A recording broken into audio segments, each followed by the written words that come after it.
ભારત પર 100% ટેરિફવાળું બિલ અમેરિકી સેનેટમાં પાસ થયું। 26-11ના બહુમતીથી સેનેટે આ મહત્વપૂર્ણ બિલ પસાર કર્યું।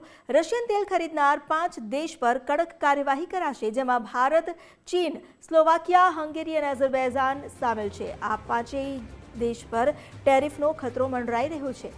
બંને પક્ષના સમર્થનથી સેનેટમાં આ બિલ લાવવામાં આવ્યું। રશિયાની તેલમાંથી થતી કમાણી ઘટાડવાનો મુખ્ય હેતુ છે।